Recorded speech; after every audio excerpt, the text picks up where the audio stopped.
Moses is getting near the end of his run, and he is educating the people to the best of his ability beforehand. And here we have a topic involving commitments. Numbers 30:1.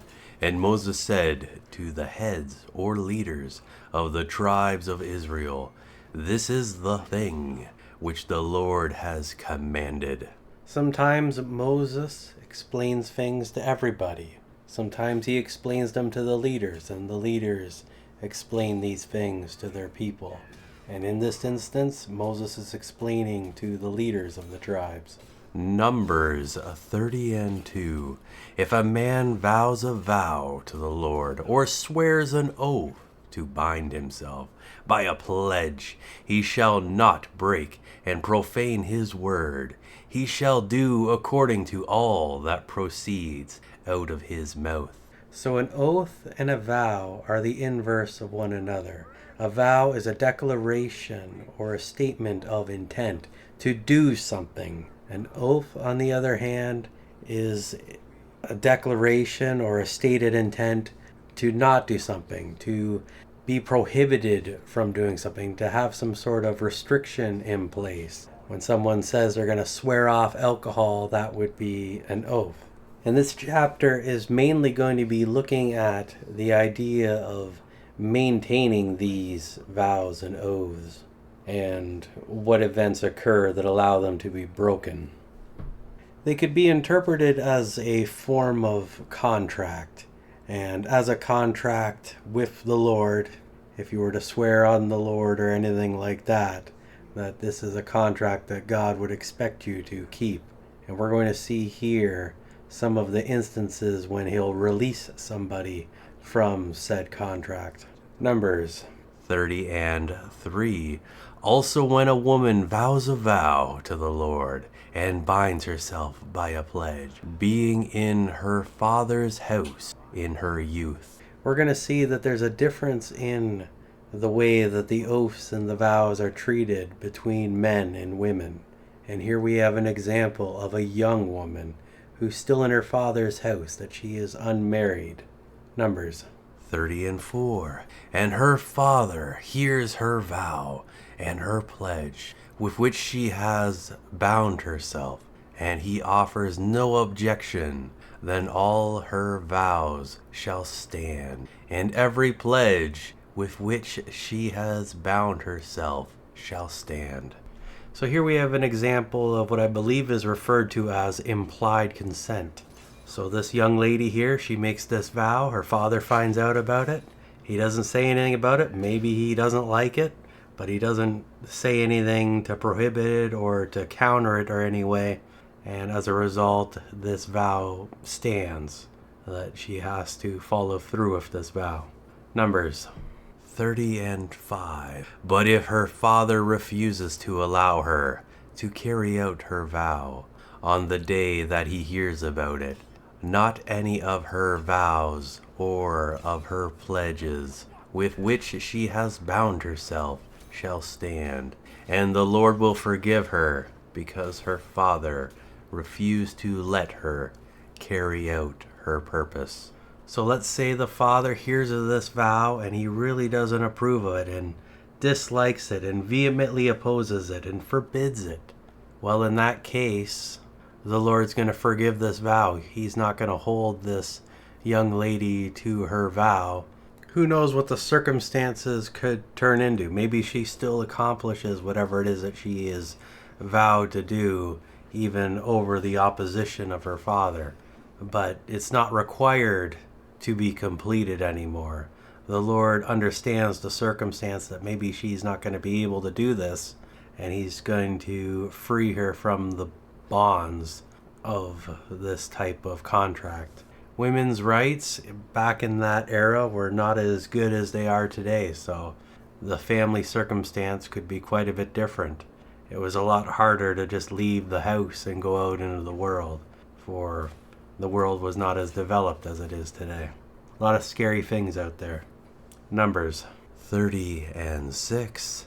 And if she is married to a husband, while her vows are upon her, or she has bound herself by rash utterance. 30:7. And her husband hears of it, and holds his peace concerning it.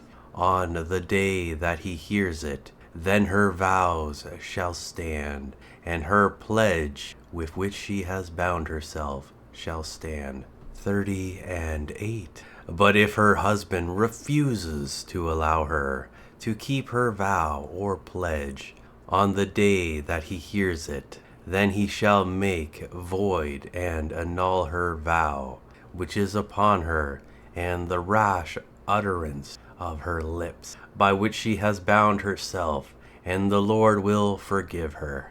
So in the instance that this woman is no longer at home, that she is married and she is in her husband's house, we see that if the husband has the implied consent, well, then she has to go through with it. And if he forbids it, the Lord's going to forgive her as well. So it's the same circumstance, but instead of the father, we now have the husband. Numbers 30:9. But the vow of a widow or of a divorced woman with which she has bound herself shall stand against her.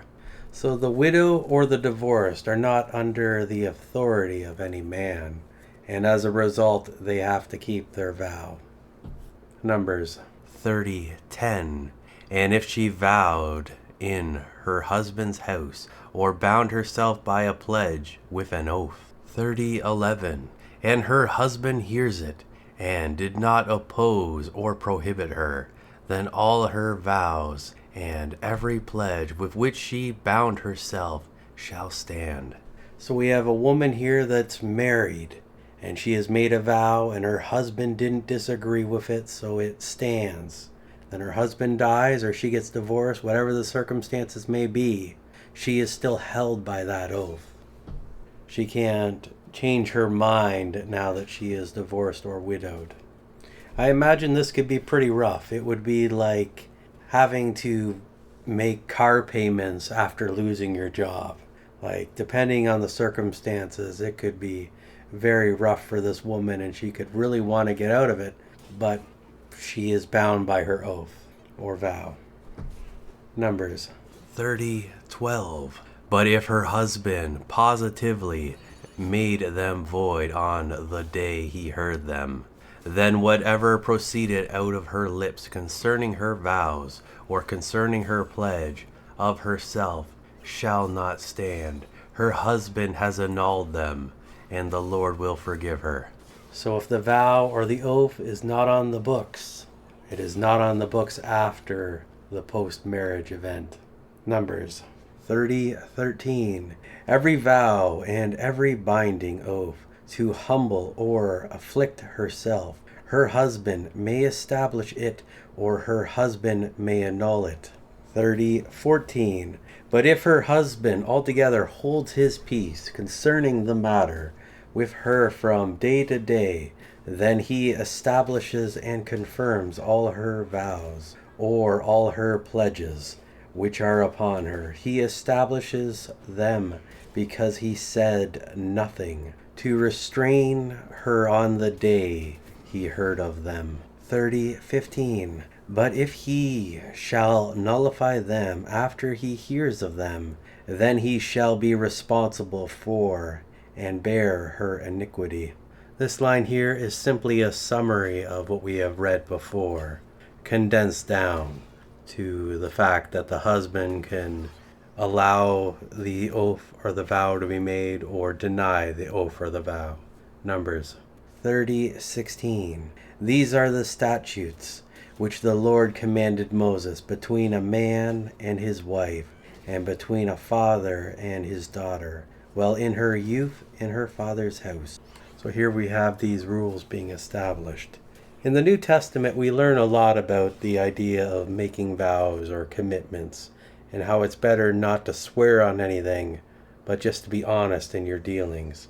A lot of the vows back then, or even today, are ones that people make to try to look like they're good and honest people and they're being charitable.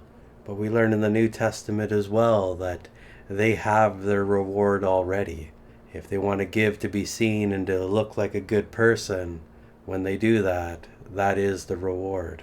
The cool thing about this time period and the way the Israelites were in and around the tabernacle and the Lord was there or whatever is that if they were making these vows or these commitments, and then if they were fulfilling them, that they would have to bring offerings to the Lord. So it was almost like a celebration that they finished their vow or commitment, and maybe it was a long, arduous one, and just the happiness of being able to finish it and giving thanks to the Lord for that deliverance. And maybe they'd make these vows, and the people around them would see this, and they would be a part of this event.